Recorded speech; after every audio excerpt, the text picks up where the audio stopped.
Well, many thanks for staying with us. And in case you're joining us, you're just in time for the big conversation here on KTN Prime. Now, I'm joined by a man who is not new to your screens, a man who is known by almost each and every Kenyan.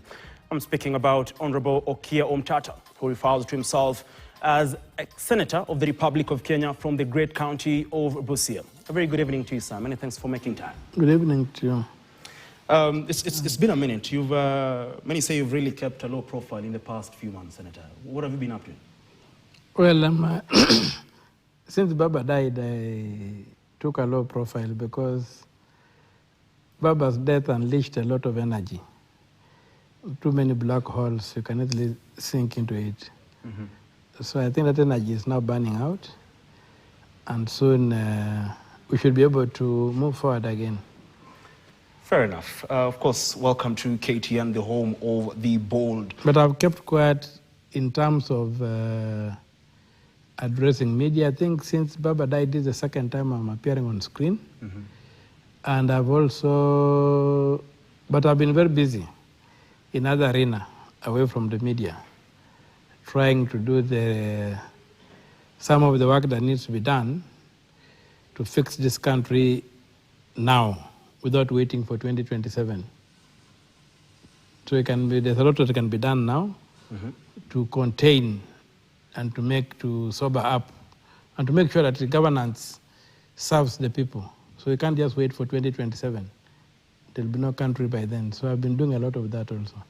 Fair enough. And when you talk about doing a lot of that, one would assume one of the things is, of course, the case which will be before court, the High Court on Thursday, that is the privatisation of the Kenya Pipeline Corporation. Now, some argue, Senator, that this will be an exercise in futility because the process is already done and dusted.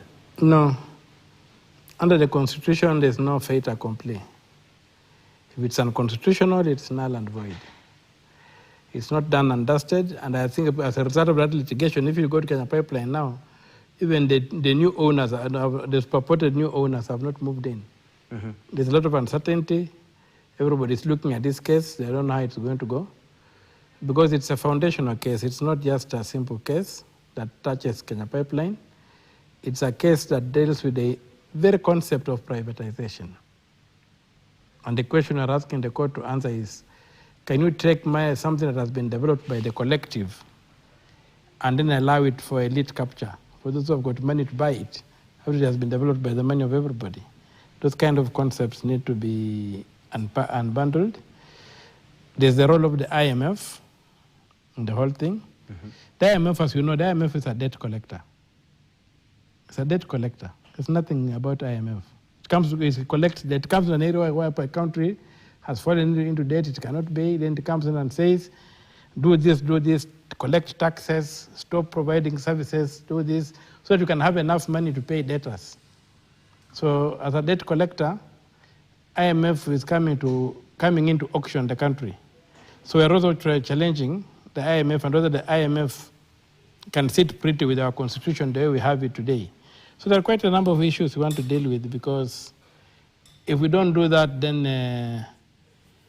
it will be a free fall. We are asking questions like, can the government, using the treaty-making powers, enter into arrangements that are unconstitutional? So those are the kind of things we want to be determined in that case. So the KPA privatization becomes, the KPC privatization becomes a small aspect, although it's the main trigger, but it becomes a small aspect of what we are trying to determine in terms of what the Constitution allows, what the Constitution does not allow, what the government can do, what the government cannot do within the construct of the Constitution. And that's why me have said, whoever thinks the race is done within a cage. The race is not done outside the cage, and the cage is the laws of this country. So the laws will have to be, the final say will have to be from the law to tell us exactly whether today, with the current constitution the way it sits, you can conceptualize a privatization of a public asset. Well, the concern is also the process of privatization, and you argue that it cannot be done through a sessional paper, but legislation. Yes, of course. There's something, since I went to Parliament, I've been seeing a lot of funny things happening. We spend a lot of time on things called statements, things called motions. We write reports. And all these things, we pass resolutions, and they go nowhere. There's no mechanism to enforce. But when you go to the Constitution, Article 109, Clause 1. First of all, before you go there, Article 94, Clause 5 says that only Parliament has the power to make anything that has got the force of law in Kenya. The President cannot make law, the judges cannot make law, the commissions cannot make law, only Parliament can make law. Then, if you go to 109, Clause 1, it says, legislative power, Parliament exercises its legislative power through bills approved by Parliament and signed into law by the President. So among the questions I'm saying, when you say you're going to privatize Kenya Power using sessional paper, what's a sessional paper? What power is Parliament exercising with sessional papers? Well, you could work in Britain and other constitutions, but now Constitution is prescriptive that if Parliament has to exercise its legislative power, then that thing must come in as a bill. And a bill, as you know, has got several readings, it has got very rigorous processes of clearing it. Mm-hmm. So you cannot just come and say that the parliamentarians have sat somewhere and passed something. You see, like one of the things we are dealing with is debt, the question of debt. If you go to the Constitution, I think it's Article 220, 221, it's very clear, any borrowing must be in the budget with mechanism of how it is going to be paid. It should be clearly spelled out in the budget. You are borrowing for this, you are going to do this. Now, you'll get that there's something called a budget policy paper that comes to Parliament. Okay. One has just left Parliament recently. Now, basically the argument is that it is something that was created by Parliament, that you need a budget policy paper to give the government a broad boundary within which it can borrow money. Then now when the Parliament goes and proposes the budget, then it comes through the constitutional structures, 220 and 221, it becomes a budget. But now what happens is that the budget policy paper, the government proposes so many things. They want to borrow this, they want to do this, they want to do that. So Parliament says, okay, within that framework you can borrow. Now, after the budget is done, okay, the Cabinet Secretary now goes, then there's something very clever that they did in the so-called Public Finance Management Act. If you look at Section 49, they say that the Cabinet Secretary can borrow using the budget policy statement. Now, when does Parliament, what power is Parliament exercising when it is dealing with the statements? You see, this just comes as a statement before committees and is passed. It doesn't come as a bill. The Constitution says you must deal with these things through a bill passed by Parliament and signed into law by the President. Now, we avoid all that. We do very many things on the side and we do whatever. Then we create room for stealing. So the Cabinet Secretary comes and says, it was in the budget policy paper. It was a proposal that we could borrow up to so much. The budget has only, Parliament has just allowed me to borrow 10 shillings. In the budget policy statement, I had requested for 100 shillings. So why don't I borrow the remaining shillings, 10 or 20 or whatever, 100, 80, 90, borrow it, and it becomes a debt. And that room has been used to borrow a lot of money. Then again, when you go to Article 50, Section 50, Clause 7 of the same Act, Public Finance Management Act, they say that the Cabinet Secretary can decide to borrow money outside and keep the money offshore.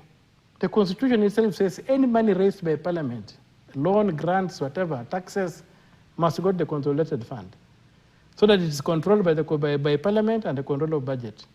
But again, this law allows the Cabinet Secretary, first of all, to borrow outside the budget and to keep the money offshore. And a lot of stealing is going on. So money is borrowed, it never comes here. What they bring is the debt. So we keep on having to pay debt, keep on having to pay debt. So these are among the things we are trying to push and say that, can a sessional paper, which was used to privatize Kenya Power, can a sessional paper which never came as a bill, be the basis of the law that is being used to privatize a state corporation? Those are the questions the court has to answer.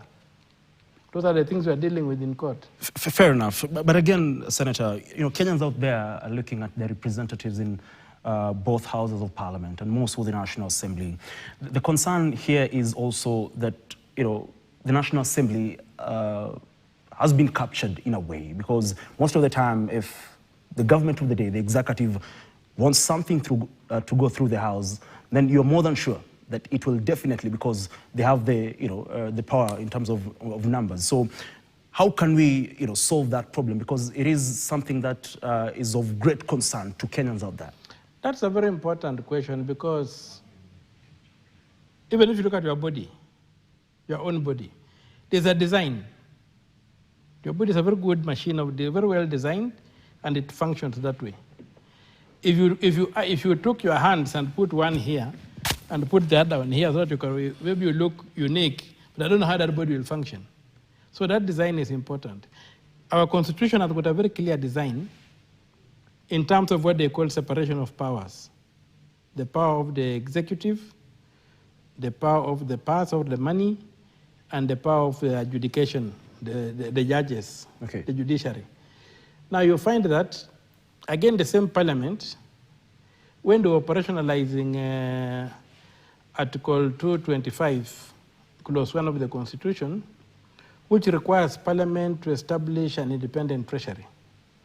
They decided to use the Public Finance Management Act, not to set up an act for the treasury like the CBK Act. They didn't do that.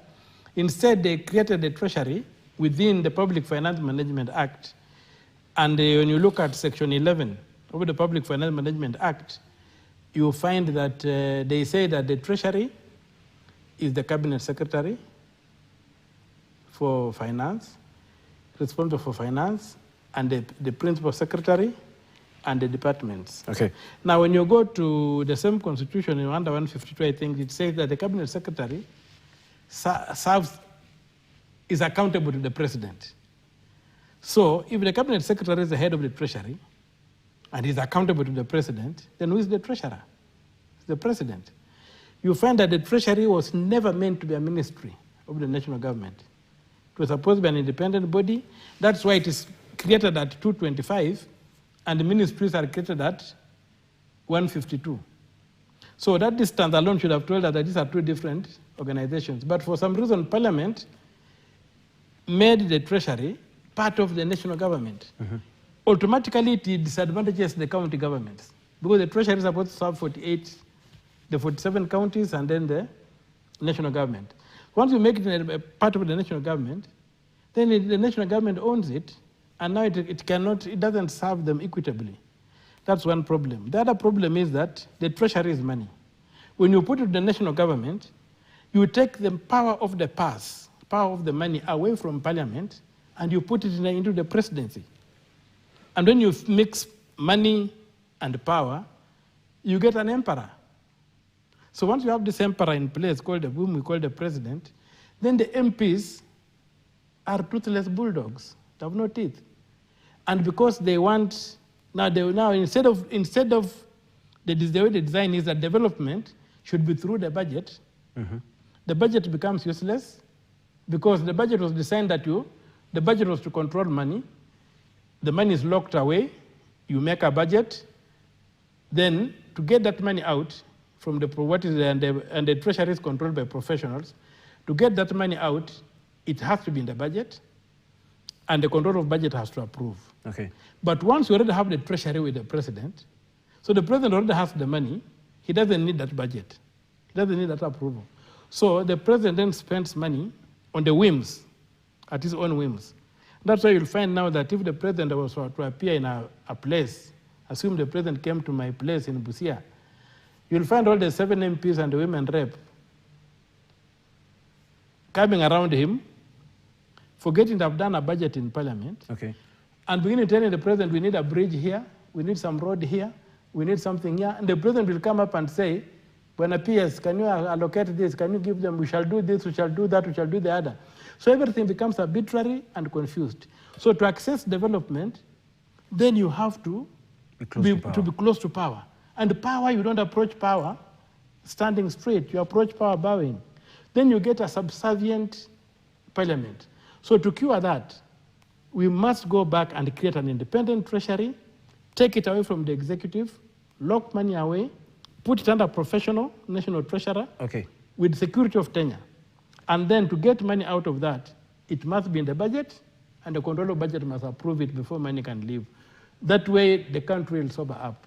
Then the question would be, would we do that through a constitutional amendment? Do we need that? No, the Constitution requires it. Okay. So we just need to create an act.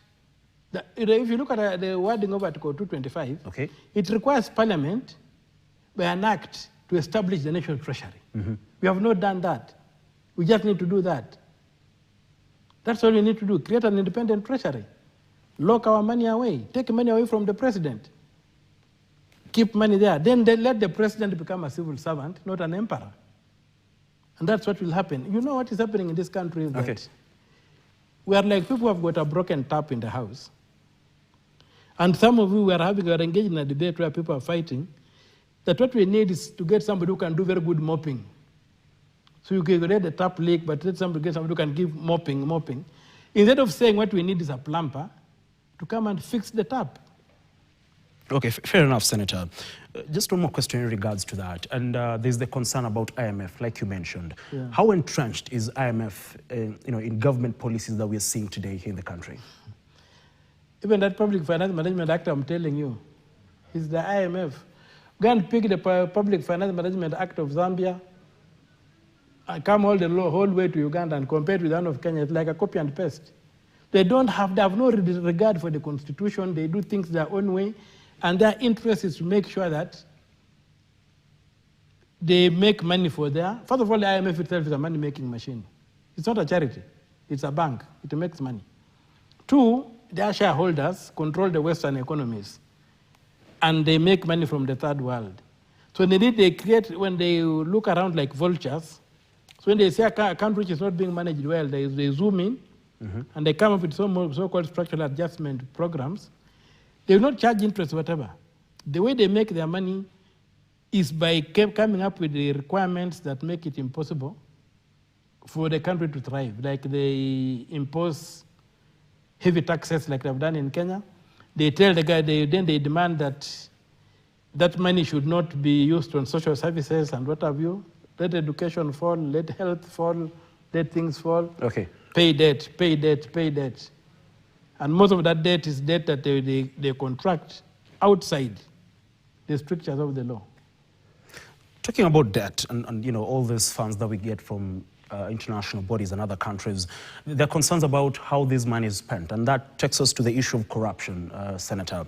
Now, one of the key concerns is that corruption is the root of all our problems as a country, or most of our problems as a country. I'll take you to an issue between the mandated bodies that are given the chance or the will to fight this issue. And that is, of course, the EACC, there's the ODPP. But in recent weeks, we've seen the EACC, agitate and, call on Parliament to give them prosecutorial powers. The same with NCAC. And there's somewhat concern that there are issues within the ODPP and them being the weakest link in the fight against graft and, all cases surrounding that. When these agencies, the EACC, the NCAC, call for or agitate for prosecutorial powers, what does it say about the state of the ODPP here in the country? Are they really not taking the mandate, or is the issue not ODPP, but rather weak evidence being provided? First of all, I object to the EACC having power to prosecute.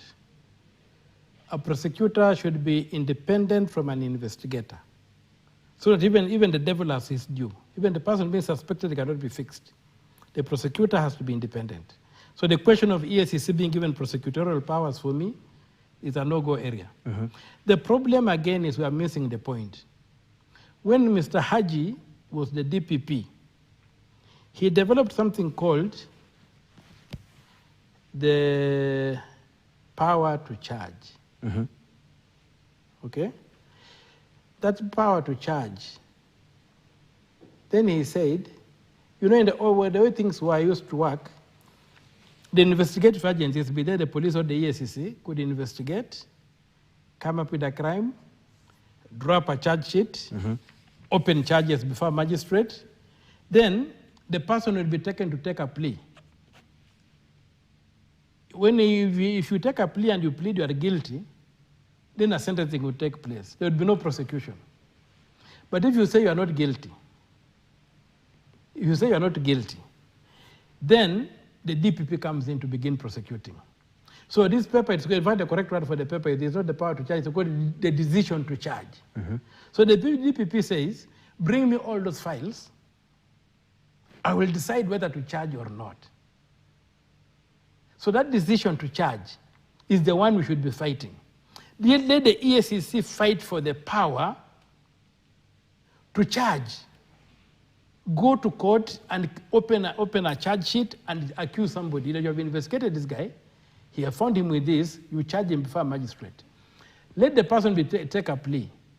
The DPP can come in and review the thing. That's why he has got the power even to terminate the trial or to ask for more evidence. Okay. But to make the DPP the clearing house for who appears in court is to, first of all, put too much power in an individual. And with our culture is to create room for rent seeking. And that's now the problem that has come. It's not that the EACC should take over the power of the DPP, no. Let the EACC do their work. Let them charge and prosecute, and then the witnesses in court. So you find that the DPP insisting on being the one to make the decision to charge. But once when they make the decision to charge, when you go to court, who goes to the witness box? It's the police. That police constable who has investigated a matter and said that this matter needs to go to court should be free to draw up a charge sheet. In fact, even the law still requires them to sign a charge sheet. The DPP cannot sign a charge sheet. Still requires them to sign a charge sheet because they're the ones who are going to be put to task to prove the case. So the DPP cannot be the one making the decision to charge, and he does not appear in the witness box. He's a prosecutor, and a prosecutor is an officer of the court. If you look at Article 157 that establishes the DPP, his work is in court, his life is in court. But the DPP has gotten a very big life outside court, so he has sucked the oxygen out of the EACC, he has sucked the oxygen out of the police, the DCI, the DCI or the OCS, and then he's abusing that power by not charging criminals because he says the decision to charge is his. To make matters worse, he even goes further to impose fines on people without people appearing in court. And there's even one case I'm prosecuting right now. If you remember the NYS saga, where there was that theft through the NYS, the central bank did follow that money. It investigated several banks. It found them culpable. It fined them for money laundering or stuff like that. Then it handed the criminal component, it handed it to the DCI and told the DCI, investigate these banks, and if you find that they are culpable, prosecute them criminally. The DCI investigated. He found that the banks were culpable, and because of the decision to charge, he handed the file over to the DPP. Now, the DPP took the files, and instead of charging the banks, he fined the banks a lot of money. And this one, I came to learn of it during the COVID, when people were donating. The DPP donated 900 million shillings. And I said, how can the DPP donate this money? That's when I followed and I found that they have got a way, they've got a fund within the DPP where they can impose fines on people whom they don't want to charge, that a plea bargain happens outside court, they charge somebody and they are paid money. So that is the rot that we're dealing with. So how do we fix it? Because there's the issue of selective application of the law. There's the issue of high-profile cases being dropped without enough reasons. There's the solution is this: let the police be free to charge criminals. Let the EACC be free to charge criminals. Once they appear in court, then the prosecution takes over where they don't plead, where they don't plead guilty. The DPP takes over. It begins prosecuting.